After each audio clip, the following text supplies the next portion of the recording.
to another at-home edition of the OK Guard Show. I'm still Staff Sergeant Brian Schroeder, and today we would like to talk to you about unemployment. But first, let me say I accidentally handed my wife a glue stick instead of chapstick the other day.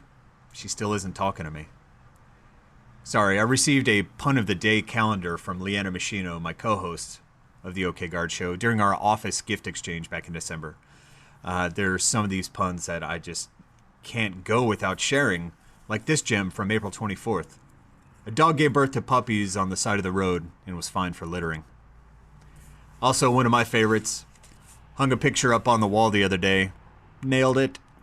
Moving on, today we will be focusing on the impact COVID-19 has had on the workforce, forcing employers in certain industries to either allow their employees to work from home when possible, reduce their hours, reduce their pay, or unexpectedly, in many cases, terminate their employment in order to save their business from going under, or because the business could no longer survive and it had to close its doors. If you are one of the many Oklahomans who have lost their jobs, been furloughed, or even had a reduction in hours, you could be eligible for unemployment benefits. Today, we want to provide you with some background information about unemployment benefits in Oklahoma, resources for filing an unemployment claim, and finally, we will sit down with one of our return guests, Mike Laird, who is the director of the Oklahoma Military Department Employment Coordination Program, to discuss resources his office can provide all Oklahomans looking for work, regardless if you identify as military or civilian. Since the start of the COVID-19 pandemic in March, nearly 300,000 Oklahomans have filed for unemployment, which is roughly 13% of the state. The state of Oklahoma has paid more than $300 million in unemployment benefits, with many people still waiting for their benefit claims to process. In a press conference held April 28th, Oklahoma Governor Kevin Stitt said within that previous week, approximately 116,000 unemployment claims were processed on a system designed to only process 2,500 claims in a week. That's a 4,640% increase in the number of claims the Oklahoma Employment Security Commission, or OESC, processed just that week. In the previous week, working around the clock, the OESC processed 70,000 of the 129,000 unemployment claims filed. That's a 2,800% increase in work productivity to get people unemployment benefits. Just a quick shout out to those essential frontline workers, like the people at OESC, who may not publicly receive the credit they deserve. Thank you for your service to our community. Could you do your job, but 2,800% more at a moment's notice? It'd be tough to do. Now let's take a look at unemployment in Oklahoma. Before we get started, let me say I am in no way associated with the Oklahoma Employment Security Commission. I am not an unemployment counselor, nor can I provide you any information about unemployment or filing for unemployment benefits other than what I have personally found researching on the Oklahoma Employment Security Commission website. So according to their website, oes.ok.gov, the Oklahoma Employment Security Commission is responsible for maintaining the unemployment insurance program, which was established through the Social Security Act of 1935 to pay temporary income for individuals who have experienced a loss of work due to no fault of their own when suitable work is not available. The money that is paid out as unemployment insurance is provided through a state tax paid by employers. How do you know if you're eligible to receive unemployment insurance? If you are unemployed through no fault of your own, you are able to work, you are available to work, and you have earned a minimum of $1,500 during your base period, you are eligible to receive unemployment. Whether you have been let go, or your employer has cut back or reduced the number of hours they will allow you to work, you should apply immediately for unemployment insurance benefits on the OESC website. Again, that's oes.ok.gov. Before applying for unemployment insurance on the OESC website, they recommend gathering a few bits of information to make the filing process easier for you. First, you will need a Social Security number, your name, including prior names, such as a married or maiden name, your mailing address, a telephone number, and an email address. If you are not a citizen, you will need an alien registration number and an expiration date. If you served in the military in the past 18 months, you will need a copy of your DD Form 214. If you are employed by the federal government in the last 18 months, you will need a Form SF-8 and SF-50. Lastly, you will need your Oklahoma driver's license or ID card number. When filing your claim, you will also need to provide the name, address, phone number, and supervisor's name of the company you worked for previously, as well as the reason why work hours have been reduced or why you are no longer working with the employer. You will also have to provide your complete employment history and salary information for the last 18 months. I just submitted my unemployment insurance claim. When will my benefits pay out, and how much can I expect? According to the OESC website, it's important to remember that the start date or effective date of your unemployment insurance claim is not based on the day you were terminated or the day your hours were cut back. Your claim will start on the Sunday of the week your unemployment insurance application is submitted. The first payable week of the claim is considered to be a waiting period, but this has been waived by Governor Kevin Stitt until further notice. Before the COVID-19 outbreak, payments were made within 2 to 3 days of the weekly claim being filed after the waiting period, but since there isn't a waiting period, it should process rather quickly. Unemployment benefits are paid weekly to qualified unemployed wage earners covered under the law.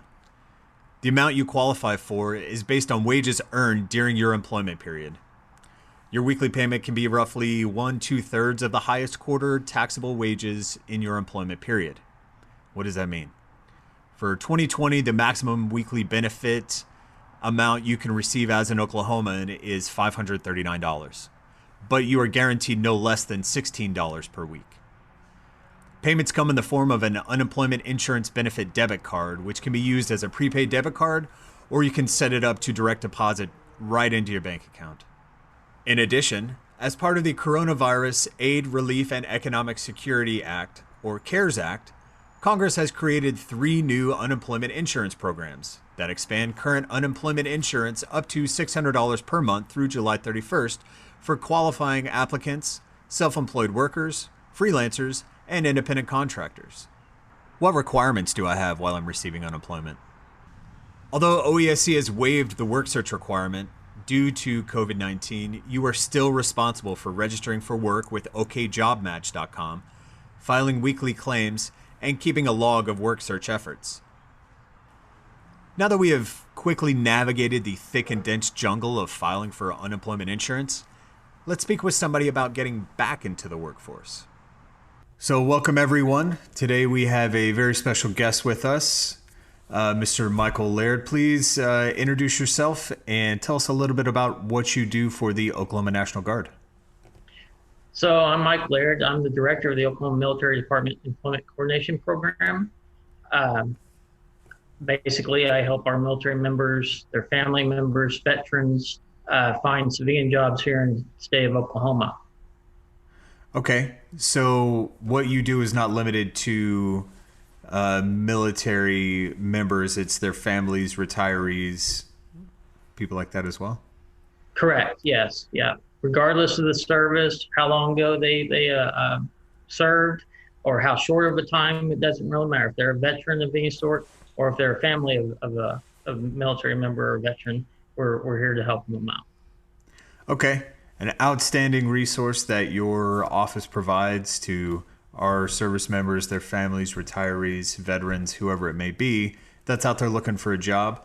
We had you on last year to talk about in a little bit more detail what the Employment Coordination Program does. So if people are wanting a little bit more information, we can refer them back to that show, and we'll make sure to put that in our show notes as well, a link to that episode. So we hear a lot about people having to lay off their employees or furlough their employees because business isn't there, they don't have enough pay, or even if it's just the employer is unsure exactly what the future is going to bring. With people that find themselves in that situation, are there people still hiring? Are employers still out there looking for people? Because all you seem to hear on the news or see on the news is that everybody's getting laid off. Nobody's willing to extend that. Are there people hiring? Yes, there are companies still hiring. Actually, the Oklahoma Military Department, which is state employees, I actually work for them. they keep sending me jobs that they're posting. Many retailers are hiring due to the increase of demand for goods such as grocery stocking and delivery. Okay. USA Jobs, which is federal stuff, is hiring for positions throughout the federal government, including positions for SBA on disaster recovery. And many of the state's hospitals are also looking for various positions to be filled because they're being overwhelmed with all this stuff too. Sure. And I think that may be one thing that's really on people's minds who may be looking for a job or even just to supplement their income because of being reduced in hours, especially in the healthcare field, because you hear of hospitals even having to furlough their employees because funding just isn't there. It's good to hear that there are people that are still hiring, and we'll make sure to put links to all of those employers that you listed in our show notes so that people can go directly there. Other than that resource, if somebody's looking for a job, where can they go? Where do you recommend that they go? Well, I mean, being in the Guard, the Army and Air Guard, or a family member of such, the Employment Coordination Program, which I'm director of, that's my whole job. I mean, I've been doing this since 2012. So I can help with the resume assistance. I can help with their job search in Oklahoma. I can help them with their interviewing skills, their career advice, and education advice towards the career they want to be in. Um, what I need to know from a job seeker is I need to know 3 career fields that they're willing to work in. So if you lived in Tulsa and you came to my office or you called me and you said, I'm willing to work anywhere, and I said, well, I've got a corrections officer job down in Lawton. You're not going to want to move to Lawton for $10 an hour, much less commute. And if you never wanted to be in corrections, you definitely know I'll be talking about that anyway. So tell me 3 career fields that you're willing to work in. But let's look at the location of where you live, because moving is really, especially in this current situation, not an option. So let's look within 50 miles of where you live. So I need to know where you live. And then I need to know if you have a resume. And let's get a civilian resume going. Let's get a federal resume going based on the job that you're wanting to apply for. So, and you need to make those resumes cater to each and every job. I can explain that further to each individual job seeker. So if I have been laid off with no potential of getting my job back once COVID-19 passes, it's good to know that there are resources that I can go to help find a job, help find employment, that I can start now and I don't have to wait until all of this passes. Okay, so you mentioned a few things that if people are coming to you, job seekers are coming to you, you said make sure you have an idea of what career field you want to work in. So maybe that's something I could just jot down, make a list of what I definitely want to do, what I definitely don't want to do, right? So that you can work with making that process and me finding a job a little easier. The second thing you said is where I want to work, 50-mile radius of where I want to work. That's a pretty big radius, but it's, again, to try and help focus exactly where and what type of work I want to do. And finally, you said a resume. So should I come with just a blank sheet of paper ready to take notes? Should I come with a resume that's maybe 50-50 complete? What do you recommend as far as that resume goes? We're not taught how to do resumes. I really didn't even pretty much know how to do resumes so much myself until I was in my 30s, But I think it's a skill set that high schoolers should be taught. That and personal finances should be taught in high school. Yes, I agree. Anyway, we are not taught how to do resumes and to cater them to them. And so people will jot down, I worked at Pizza Hut as a waiter, for a couple of years, and then I did this and I did that, and then you go in and you hand it into a company and you're trying to get a professional job, and they're looking at it and going, well, you've been a waiter, you're not qualified. But in reality, you've actually been to school and you are qualified. They just don't know it because you didn't know how to fill in that resume properly, So that's where we come in and we help you get that resume catered to that job. So you do get you build the resume to the job, and then you can get into the interview much easier. Okay, so when I'm coming to you to get a little bit of help with finding a job, it's okay if I am not completely put together. I mean, hopefully I am completely put together. But as far as having my resume, knowing exactly what it is I want to do, knowing exactly where it is I want to work, it's okay to have a little bit of wiggle room in that area, because you in your office can help improve and guarantee, or not guarantee, but maybe really boost my chances in being able to get a job in a career that I want, in a location that I want to. Right. So you can have zero skill set and walk into my office, and I'm here to help you get to where you need to be on the skill set to get to the interview. That's my whole purpose. Get you to the interview and you take it from there. If you come in with half an idea and a halfway decent resume, well, we're going to improve that. But if you come in with zero idea, and I have that all the time, what to do, how to do it, that's why I'm here. I'm here to help you get the career field that you need to be in or you want to be in on the civilian side. Having said that, I also promote internal Title 32 jobs, Army and Air Guard. Okay. Title 5, which is civilian federal jobs, Army and Air Guard. I promote OMD state jobs, Oklahoma Military Department state jobs, Oklahoma Department of Veterans Affairs jobs. I promote them, and I promote Tinker Air Force Base jobs. I worked with those HR people and helped put together the instructions on the process of how to fill in their resumes and who to talk to once they've done that, and how to apply for their jobs, and actually where to go apply for those jobs as well. Okay. Really great benefit that your office provides. Almost that helping hand reaching out to pull up people that are really needing it. That's a great resource to have in your back pocket. And I don't think a lot of people know about it. And I don't think enough people take advantage of it, honestly. Right. I agree. So let's say COVID has brought my career to a halt in, I don't know, let's just say real estate. Okay. And I'm looking to make a career change. I'm seeing all these people on TV, all these first responders that are going out and helping people, all the people that are in the hospital. I feel bad. Maybe I want to make a career change and work in the medical field. Maybe I want to make a career change and I want to work in retail to help out all of these people that are providing us food, the basic resource, right? I want to work in a grocery store, and that requires me to have a forklift license. Or working in the medical field, you have to have certain licenses to be able to do certain interventions and things like that with patients. Does your office help with those types of testing, or getting you to where you need to be able to get that forklift driver's test or that phlebotomy certificate?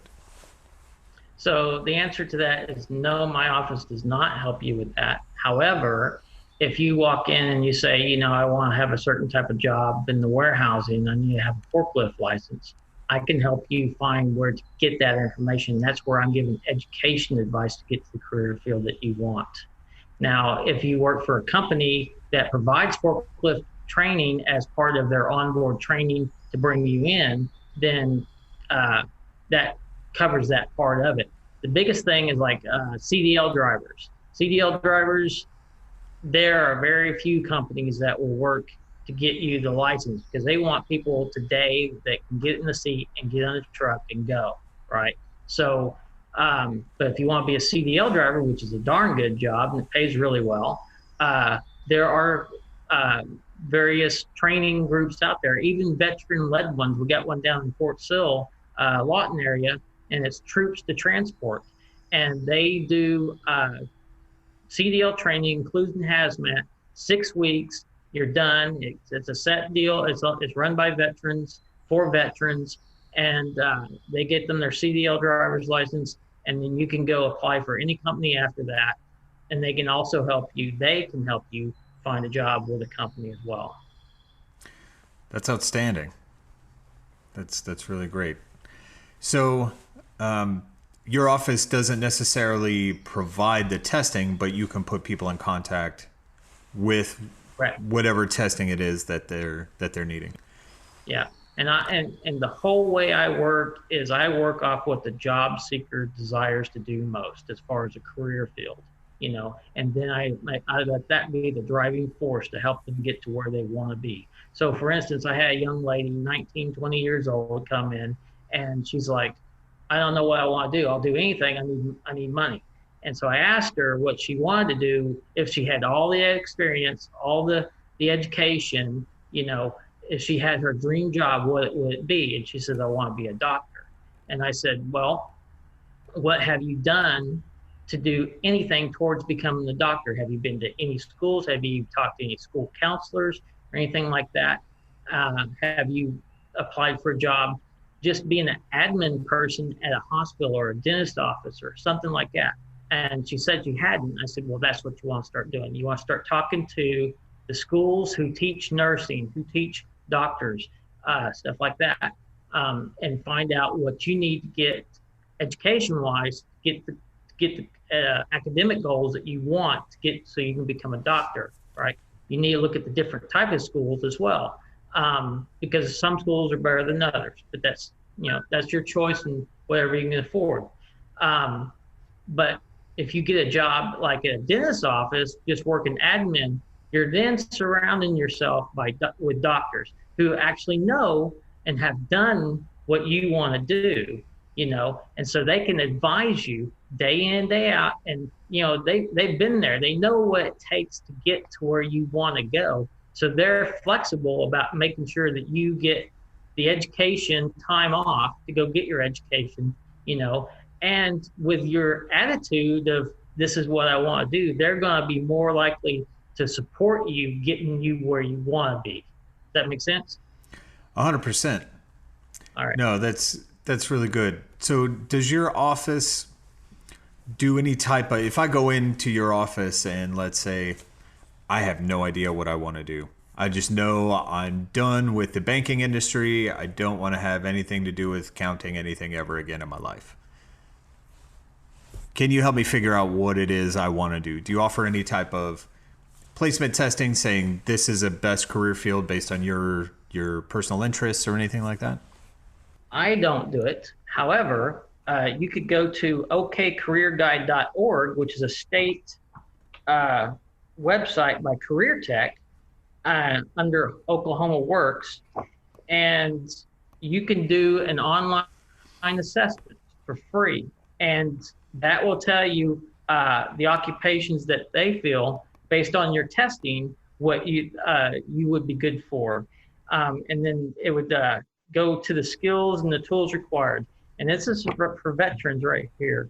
So that is an excellent deal. Now, is that something you would recommend people do before they come to see you, or would that help kind of shape? They're most likely not going to know about it. I'm sorry I interrupted you. You want to No, that's fine.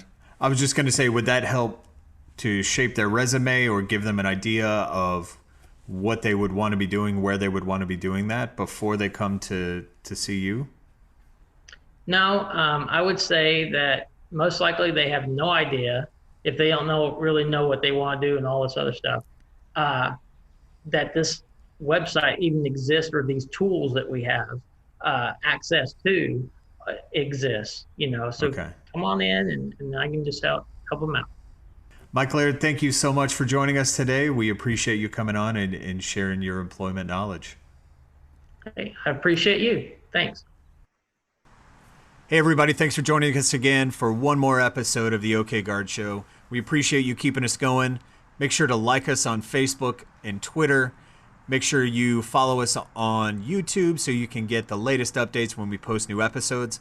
You can also follow us on Podbean or wherever else you get your podcasts. We will be there for your listening pleasure. Don't forget to check back with us next week, where we will be bringing a few of our former guests on the show to talk about what it means to reopen the state, how we should prepare ourselves and our families on going back to work, and what our near future looks like venturing back into the public. Stay safe, stay healthy. We'll see you next time.